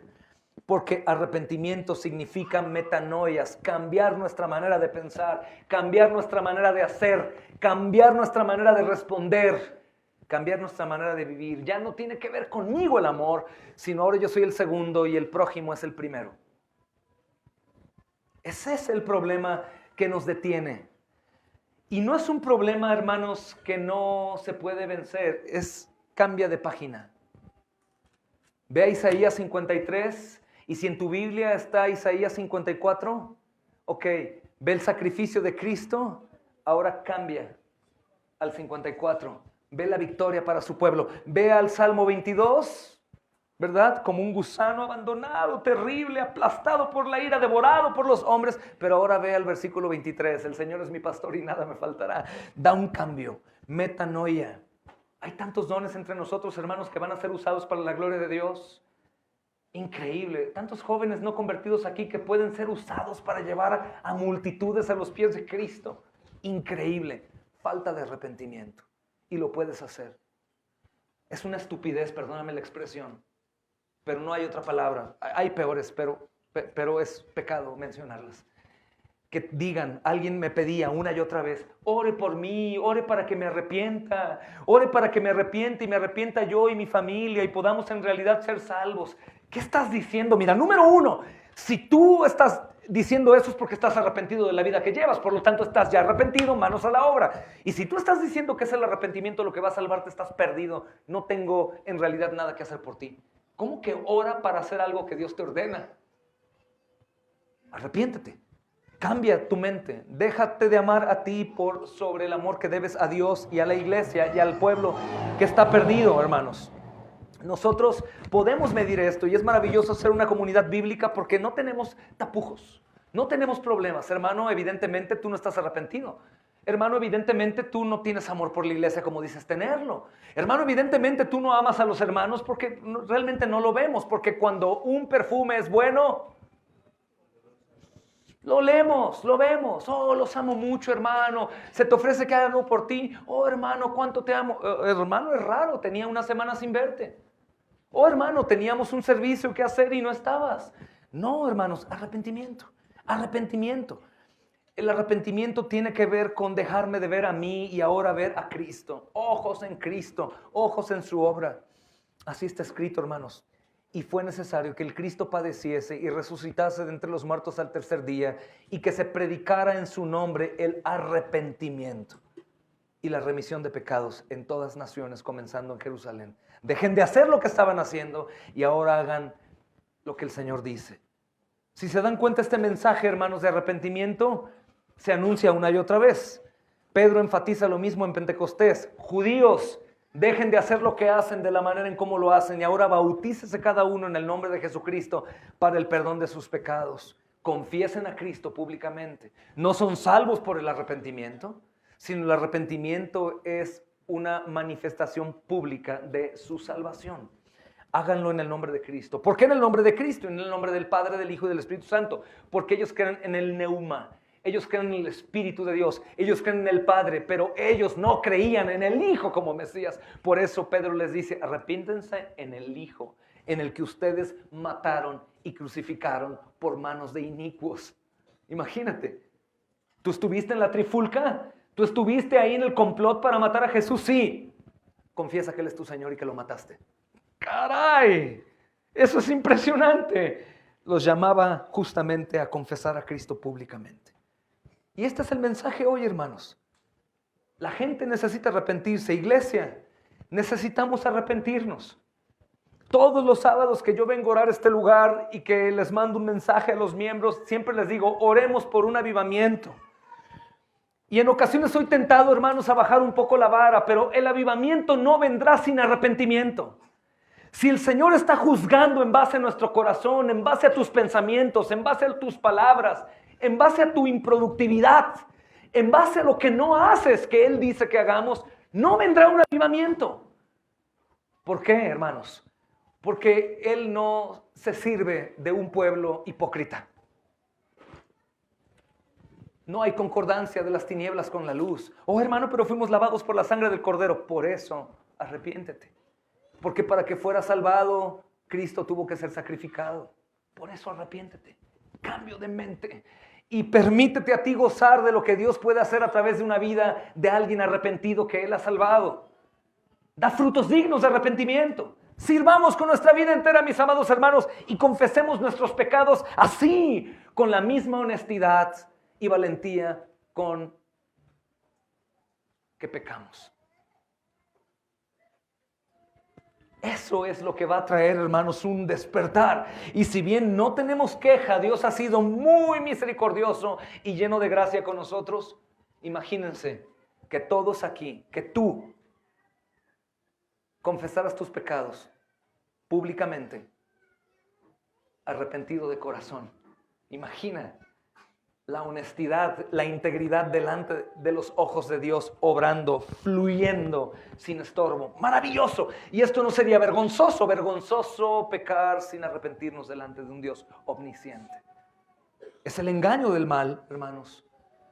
Que hay más vergüenza de lo que el hombre diga, de lo que Dios diga. Por eso estos hombres eran llamados a la vergüenza pública. ¿Qué hacía un judío ortodoxo? Imagínate el hijo de algún representante de los saduceos caminando para ser bautizado con un hombre que parecía indigente, que llamaba a los judíos: confiesen que ustedes han matado a Cristo, bautícense. Y que ellos iban ahí.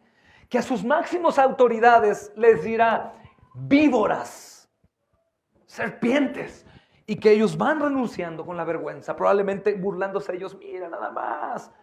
Ese es el mismo espíritu que está en algunos cuando esconden sus pecados y no viven, hermanos, un avivamiento que Dios da a sus almas. Es el mismo espíritu. ¿Qué dirán si lo confieso? ¿Qué dirán si lo digo? Hermano, ¿cómo estás? Porque yo estoy viendo el fruto con un poco de maleza. No, bien, hermano, muy bien. Qué raro, porque yo estoy viendo el fruto evidente de que algo no está bien. ¿Pero qué es la vergüenza? ¿O qué van a decir de mi esposa Carlita si juntos en la reunión de miembros confesamos nuestros pecados? ¿Qué van a decir de este pastor si les digo: hermanos, he pecado de ira? Y es un requisito el cual el Señor pide para que yo pueda pastorear. Hermanos, he pecado, he murmurado en mi mente. He tenido mucho coraje, hermano, por algunos hermanos que están aquí. Uy, el pastor, ¿qué me importa? Lo que me importa es estar bien delante del Señor. Y si tengo que ser avergonzado delante de los hombres para estar bien con mi Señor, lo seguiré haciendo una y otra vez. Y obviamente, si persevero en mi pecado, ustedes tienen que sacarme de aquí. No a patadas, porque hay algunos muy grandotes, pero sí échenme de aquí. Porque primero es el Señor antes que los hombres, hermanos. Arrepiéntete.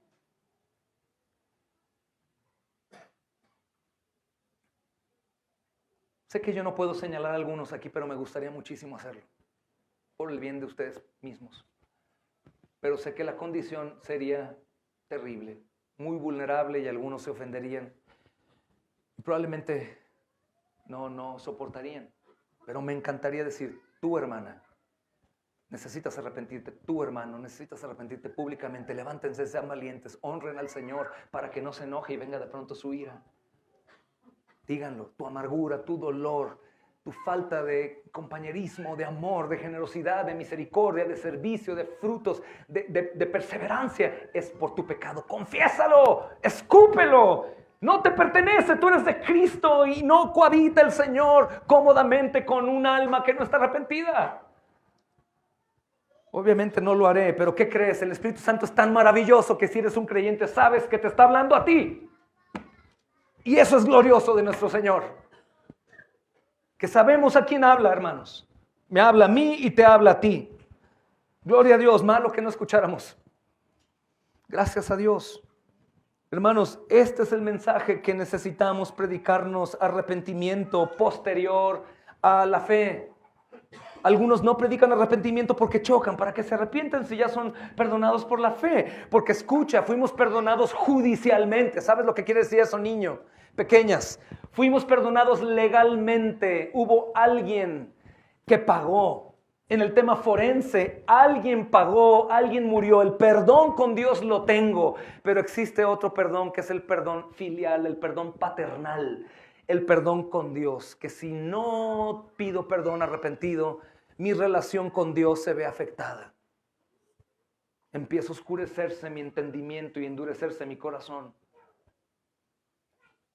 Hermanos, practicamos en familia, por la gracia de Dios, eso.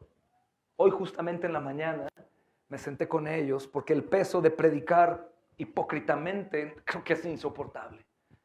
Y me senté y ¿qué les dije, Amanda?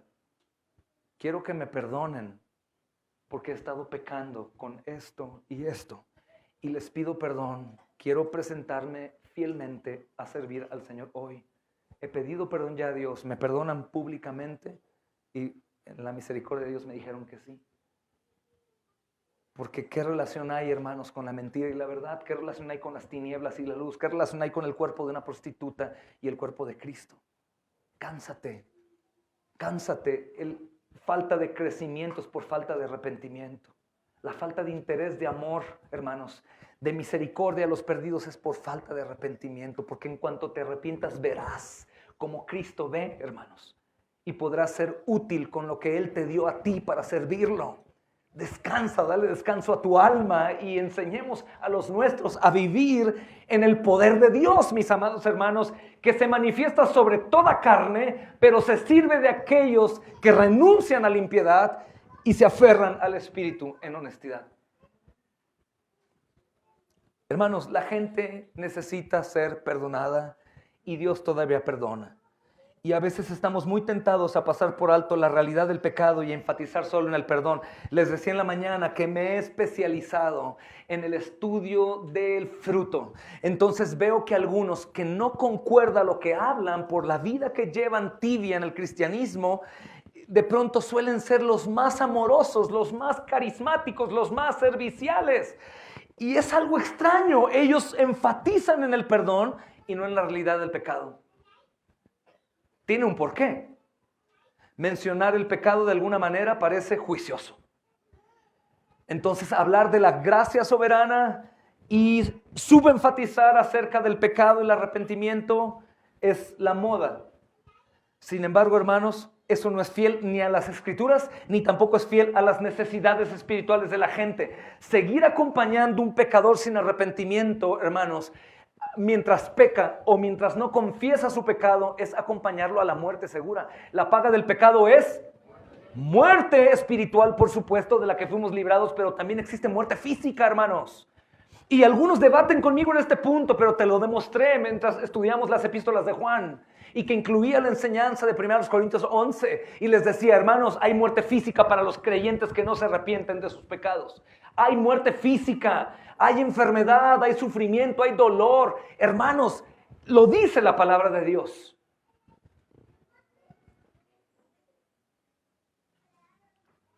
No es poco inteligente y juicioso mencionar el pecado y decir, hermano, así como el Señor perdona de manera tan asombrosa, así también Él no perdona cuando no hay arrepentimiento.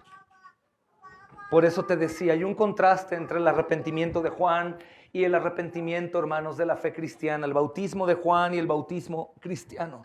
El bautismo de Juan te coloca tu vista en el que viene. Y el bautismo cristiano es para quien ya puso sus ojos en el que vino. Y él confiesa públicamente que aborrece su pecado, que ha muerto en el pecado y que vivirá luchando en contra del pecado para manifestar la gloria de Dios en su vida y a través de su vida. Hermanos, ¿saben qué es maravilloso? Que hay alivio en nuestro corazón cuando tratamos el pecado con seriedad. Porque cuando tratamos el pecado con seriedad, las personas van a conocer y van a creer que hay siempre posibilidad de perdón. Si no tratamos el pecado con seriedad, las personas solamente van a confiar en una gracia que no es la gracia de Dios. La gracia de Dios también es el poder de Dios para que nosotros podamos hacer lo que debemos hacer. No pienses en gracia solamente para perdón, sino gracia es poder para hacer las cosas santas. Además, hermanos, no es lógico hablar del perdón sin primero hablar del pecado.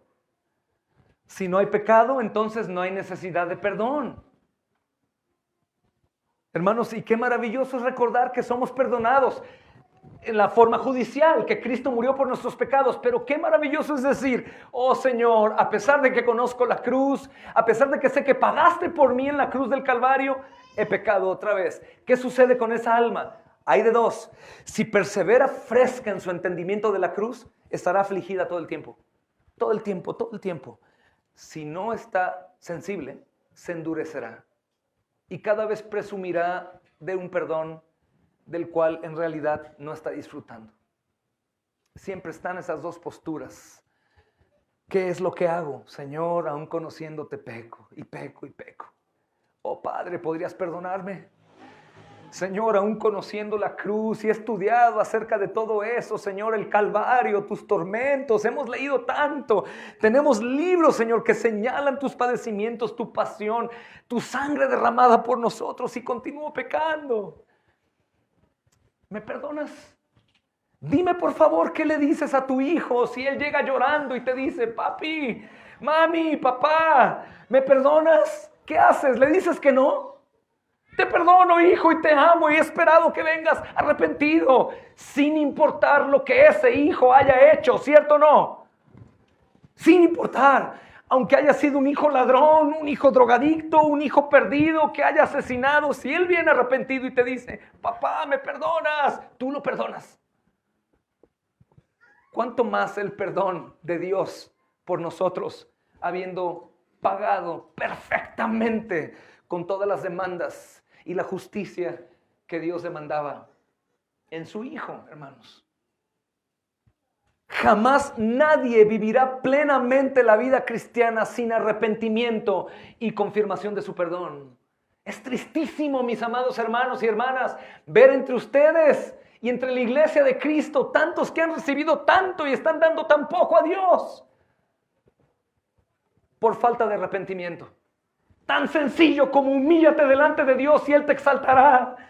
Humíllate, arrepiéntete. Si mi pueblo se humilla delante de mí, si Él presenta su arrepentimiento y sus pecados, entonces yo sanaré a mi pueblo, dice el Señor. Hermanos, es tan fácil como humillarte. Porque la carne podrida hiede aún a kilómetros. Y se puede maquillar y puedes cubrir las manchas, pero llega un momento que es imposible. Arrepiéntete y goza del perdón del Padre que te ama. Arrepiéntete con todo tu corazón. Lávame, Señor. Sírvete de mí de manera portentosa. Sé que mi pecado estorba. Ayúdame, Señor, a verte a ti por sobre mí, Señor. Amar al prójimo más que a mí mismo, Señor. Sírvete de mi vida. Ayúdame. Quiero ver tu poder. Quiero ver tu gloria. Hazlo. Hazlo. Y verás lo que experimentarás. ¿O qué creías que el cristianismo era esto?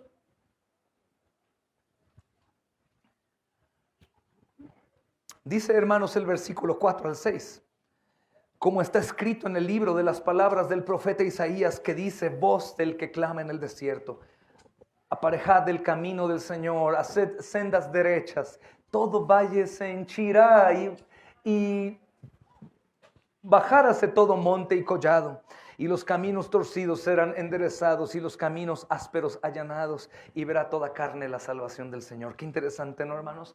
La cita de Isaías 43 al 5. El profeta le pide a la gente que se prepare a la visita de Dios. Si un rey obviamente piensa viajar, pues los obreros reparan la carretera con tiempo antes para hacerla recta y para hacerla nivelada. En este tiempo así era. El camino no era parejo, así que preparan el camino, nivelan el camino y hacen llano el camino. Y Juan justamente llama a la iglesia al arrepentimiento para preparar nuestros corazones para la visita del Señor. Ahora dirás, pero es que Él ya vino, pero vendrá, hermanos. Prepara tu corazón, prepara tu vida para la última venida del Señor.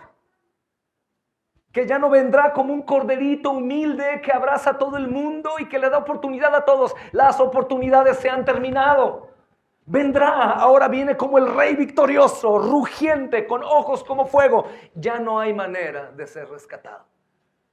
Prepara tu corazón al Señor, iglesia, para darle las obras que Él nos dio a hacer. Señor, aquí está, como aquellos siervos. Señor, me diste un talento solamente, pero lo invertí. Hice más, Señor, y hubiera querido más tiempo para hacer más, Señor. Jóvenes, piensen sabiamente. Por supuesto que no hay de qué arrepentirnos en cuanto a nuestra vida, porque a fin de cuentas estaba escrito. Todo lo que pasó, por muy malo que haya sido, Dios lo usó para un bien ahora. Pero, por favor, dile al Señor, sírvete de mi vida de manera portentosa. Úsame en algo eterno.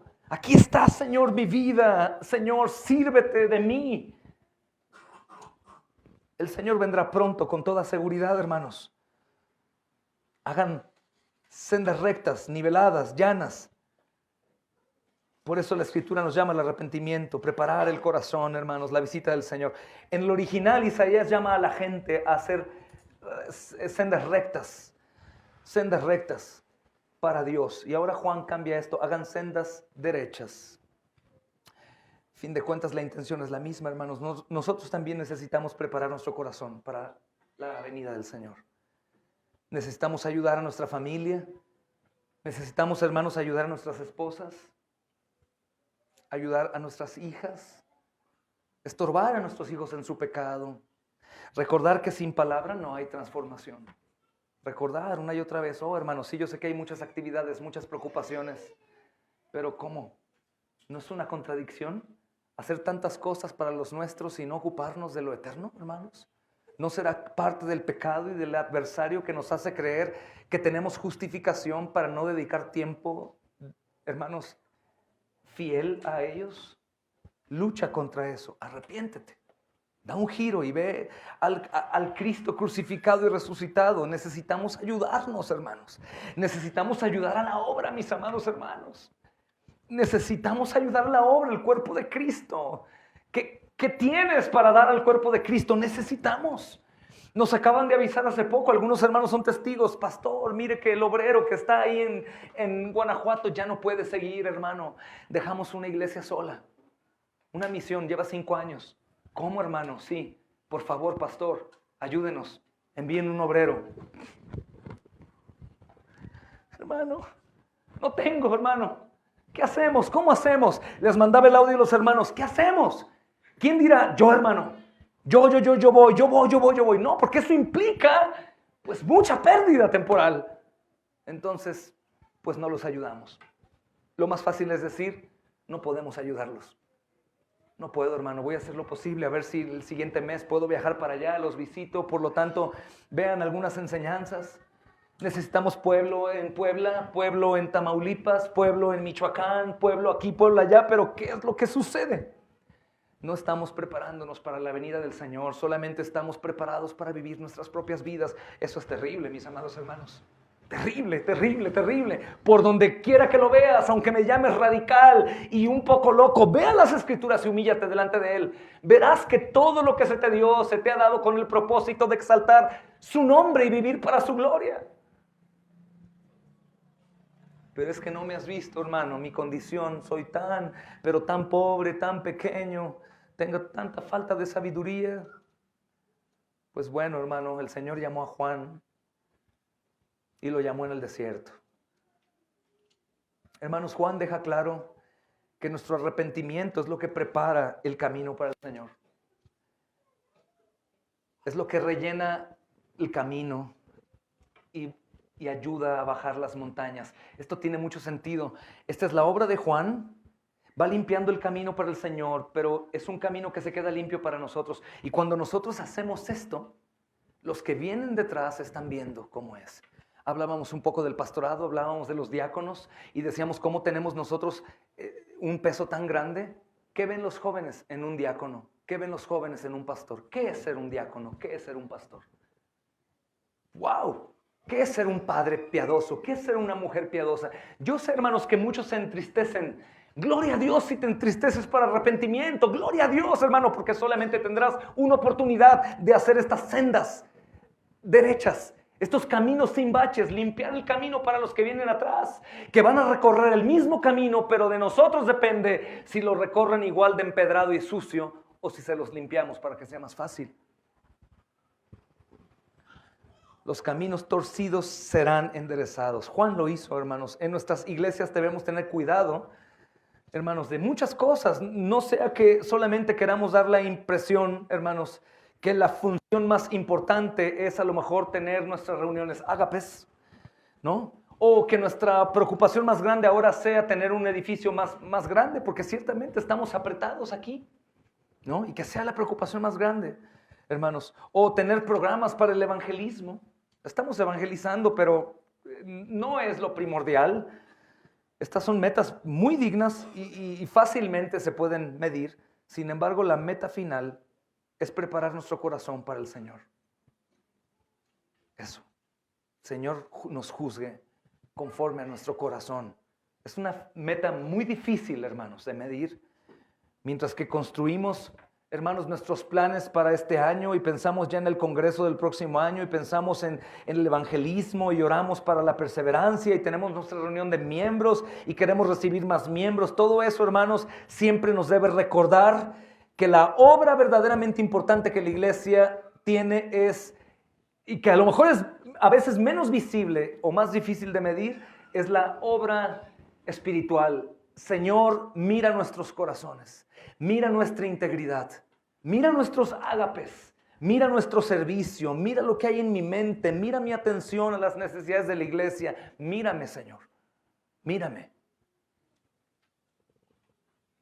Eso es más importante que cualquier cosa. Hermanos, especialmente por medio de nuestra oración, de la meditación de la palabra, de la comunión íntegra, así preparamos nuestros corazones para recibir al Señor. Y así dice el texto, y verá toda carne la salvación de Dios. ¿Te das cuenta? Cuando no ven la salvación de Dios, cuando no nos preparamos por el arrepentimiento. Hermano, la gente que te conoce ve a Cristo en tu vida, te ve y dice, tú eres un hombre extraño, o este cristiano me caía tan mal, pero debemos hacer esa fama con la gente, aún los más impíos. No importa, te van a gritar, hermano, gloria a Dios, hermanos. Nos gritaban hace poco un hombre que teníamos mucho tiempo sin ver. No sé de qué procedencia, pero es dudosa su procedencia. Pero regresó de un lugar que no quiero mencionar, pero sabemos que está ahí con todo el narcotráfico. Y lo primero que hace cuando entro a mi casa, pues no acostumbro a verlo, hace 6 años. Hermano, vine a visitarlo, hermano. Por dentro como que no me cuadra, hermano, pero me permitió darle una Biblia, abrazarlo, decirle, y sus ojos póngalos en Cristo. Recuerde, sí, hermano, sí. Hermanos, ¿eres un embajador de Cristo visible ante los ojos de los demás? Debemos hacerlo. Debemos continuar preparando el camino. Las jovencitas aquí. Hay más jovencitas, por eso me refiero a ustedes, las más grandes. Tienen la responsabilidad también de preparar el camino para las más pequeñas. Si tú te enjollas y te pones adornos ostentosos, las niñas te ven y van a seguir tu ejemplo. Si eres muy moderna en tu manera de vestir, estilo reggaetonero, te van a ver las niñas y van a querer también. Jóvenes, hombres, tienen otros niños aquí más pequeños que los admiran. Oh, vemos a Leo, vemos a Lalo, vemos a los jóvenes. Oh, los jóvenes quiero ser. Cuidado con sus vidas, mis amados, porque ellos van a imitarlos ustedes. Matrimonios o mujeres solas, adultas. Las jóvenes nos están viendo, los jóvenes nos ven. Frutos dignos de arrepentimiento. ¿Para qué? Para que toda carne vea la salvación de Dios. De lo contrario, solamente ven hombres y mujeres y jóvenes normal. Y solemos siempre inclinarnos más hacia la impiedad, ¿cierto o no? Como, ay, el pastor es como un monje, hermano. No le hagas caso, él exagera mucho. No, mi niña, vuela como paloma, sé libre. Hermanos, por favor. Ojos en Cristo, ojos en Jesús, frutos dignos de arrepentimiento para vivir la vida en plenitud y el gozo del Espíritu, porque contristado el Espíritu, hermanos, no encontramos sino solo amargura, dolor, insatisfacción, afán. o aún cosas mejores que la obra del Señor. Hermanos, recuerden esto, voy a terminar ya. Lucas es un gentil. Es el único gentil que escribe un libro en el Nuevo Testamento. Lucas y Hechos, hermanos, hace referencias frecuentes positivas hacia los gentiles, o sea, nosotros y todos los demás que no son judíos. No incluye paralelos en Mateo 10, 5 y 15, 24 y obviamente que excluyen a los gentiles. Él deja claro que Cristo ha eliminado todas las barreras de salvación de toda la gente. Esto puede parecer como un tema muerto hoy, porque la iglesia ha incluido a gentiles durante 20 siglos de los que conocemos. Sin embargo, vivimos en un mundo que está en gran parte polarizado y en gente que está dividida por la raza, por la economía, por la nación, por la religión, por la educación, por la política, por cualquier cosa. Pero escúchenme, hermanos, el Señor nos demanda a nosotros a preparar el camino para el Señor. El Señor nos demanda a nosotros que hablemos del Evangelio a todos, en cada tierra, en cada lugar, hermanos, en el que estemos. Prediquemos el arrepentimiento y el perdón de pecados. Nadie es excluido. Por ejemplo, ahora que nuevamente tenemos la oportunidad, te anuncio a ti, en el nombre del Señor, tú que sabes que no eres salvo, que probablemente estás cansado de escuchar un sermón tan largo. Tú que sabes que si mueres estás en problemas, porque sé que lo sabes. Tú puedes ir a Cristo hoy, buscarlo con todo tu corazón, decirle: Señor, he escuchado que tú salvas al que sea, ¿aún a mí? ¿Aún a mí me salvarías? Él te salva. Es maravilloso el Evangelio de Lucas porque ni Marcos ni Mateo incluyen esta alusión de Isaías 45. Toda carne juntamente verá la gloria del Señor, o toda carne verá la salvación del Señor, pero Lucas sí, y hoy se te anuncia a ti. Sé salvo en Cristo Jesús. Cree que Él murió por tus pecados. Cree que su muerte es tu muerte y que su resurrección es tu resurrección. Amados, si acaso entre nosotros, sin importar que sea un maestro de la Escritura, sin importar que seas un Nicodemo, un Anás, un Caifás, sin importar que hayas nacido en una familia religiosa, si tú no tienes frutos dignos de arrepentimiento, hoy te llama el Señor: cree en Cristo y bautízate en su nombre. Hermano, nosotros debemos dudar no de Cristo, sino de nosotros. ¿No hay frutos dignos de arrepentimiento? Probablemente no hay salvación. Probablemente, digo, porque puede que no haya frutos de arrepentimiento porque hace mucho que no escuchabas. Arrepiéntete de tus pecados y vive la libertad en Cristo Jesús, para que toda carne vea la salvación de Dios. Nuestra iglesia tiene un texto, ¿saben cuál es?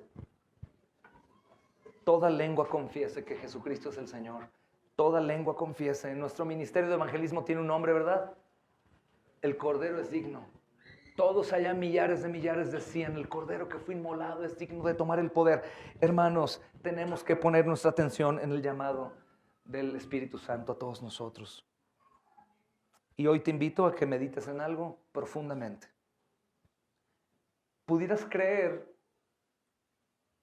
que tu poco ánimo a la obra, tu poco interés por orar, por meditar en la palabra, tu frialdad o tu práctica de pecado constante o tu falta de fruto, pudieras creer que se debe a no confesar los pecados y arrepentirte? ¿Te gustaría vivir la libertad que hay en Cristo Jesús? La plenitud del Espíritu en tu vida, en tu obra, en lo que Él te ha dado para dar y hacer. Hermano, arrepiéntete, cree en Cristo. Señor, perdóname, te lo imploro. No te digo que lo hagas acá. Creo que lo más íntegro es en lo oculto, que si lo quieres hacer aquí, gloria a Dios. Si tienes a tu familia aquí, dile. Si eres hombre y has fallado, dile a tu familia, por favor, hermano. Esto va a mostrar la salvación de Dios en tu vida. Perdónenme. No he sido el hombre que debo ser. Perdóname, deseo, ora por mí. Quiero, voy a esforzarme. Hoy comienzo. Si eres una mujer que ha fallado también en el llamado que Dios le ha hecho, hazlo. Si por el pecado de otro tú has colaborado y caído en pecado, anúnciale y dile: mira, renuncio a pecar contigo, renuncio a caer en tentación, he pecado contra mi Dios, te pido perdón a ti, pero antes ya le he pedido perdón al Señor, no pecaré más. Voy a continuar. Si tú eres un joven que ha fallado en honrar a su padre y a su madre, dile: papá, mamá, perdón, no te he honrado. Oh, papá, te robé. Oh, mamá, hablé mal de ti, murmuré de ti, perdóname. Hijo, discúlpame, no he modelado a Cristo, creo que no has visto la salvación que es poderosa. Te lo pido, por favor. Háganlo, hermanos. Háganlo ahora que es tiempo. Y va a haber, por supuesto, alivio a nuestras almas. Yo les pido perdón al que sea si algo he sido tropiezo para que pequen. Se los digo en el nombre de Jesús. Hay cosas que probablemente me he dado cuenta y cosas que no me he dado cuenta. Pero quiero decirles honestamente, mi única intención es que vayas al arrepentimiento y creas en Cristo. Eso es lo que deseo con todo mi corazón. Y que des fruto de una salvación en tu vida. Necesitamos frutos. Hay mucha gente que alimentar con esos frutos. Vamos a orar, hermanos.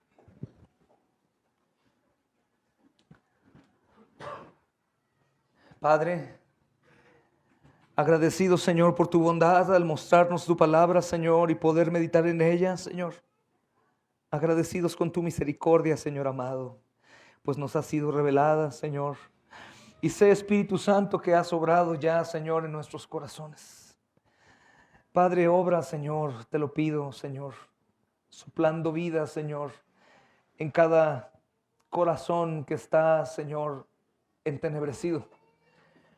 Te pido, Padre, que pongas un corazón de carne, llamándoles de los lugares a los cuales los echaste con tu ira, con tu furor e indignación grande. Y hazlos volver a este lugar, a que habiten seguramente, Señor. Que tú seas por Dios y ellos te sean por pueblo. Ponles el temor en sus corazones para que te teman perpetuamente y no se aparten de ti, Señor.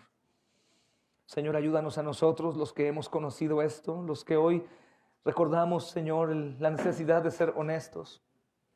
Te pido, Padre, para que todos, sin excepción, hoy vayan al arrepentimiento y presenten su vida como una ofrenda agradable a ti. Te pido que nos des la humildad de poder pedir perdón a los nuestros cuando no han visto tu salvación en nuestras vidas. Te ruego, Padre Santo, que después de esto traigas consuelo abundante, gozo abundante, como aquella samaritana que gritaba a todo lugar sin ya recordar quién era ella, sino ahora cómo era vista por ti, Señor. Vengan y vean, aquel que podía condenarme y no me condenó, sino me amó. Te lo pido, Señor, en el nombre de Jesús. Señor, muchos corazones lastimados, muchas vidas marcadas, atormentadas, muchos desviados, muchos con pocas evidencias, Señor, pero creo que los que estamos en ti hay cosas nuevas siempre, hay misericordias nuevas cada mañana y tú puedes renovar, amado Señor, no únicamente nuestro entendimiento, sino nuestra práctica. Lo creo, Señor, lo creo. Creo que pasamos por desiertos aún en donde perdemos, Señor amado, el rumbo. Pero creo que tú llegas hoy, Señor, con una columna, Señor, de noche y otra de día. Con alimento, Señor, caído del cielo, Señor. Con un mar abierto, aunque venga un ejército atrás, Señor. Creo, Señor, que tú levantas nuevamente, Señor, a tu Cristo para que lo veamos, Señor, y seamos rescatados. Lo creo, Señor. No para salvación solamente de la eternidad en el infierno, Señor, y llevados a gloria, sino también de la condición en la que caemos por quitar nuestros ojos de Jesús. Sabemos que somos benditos entre los hombres en la tierra por la sangre del Cordero. Gracias, Señor, por visitarnos hoy, redarguir nuestros corazones, Señor. Gracias, Padre Santo, por obrar en nuestras vidas. Ahora, Señor, permítenos el tiempo para manifestar los frutos dignos de este arrepentimiento. En el nombre de Cristo te lo pedimos. Amén y amén. Paz del Señor, hermanos.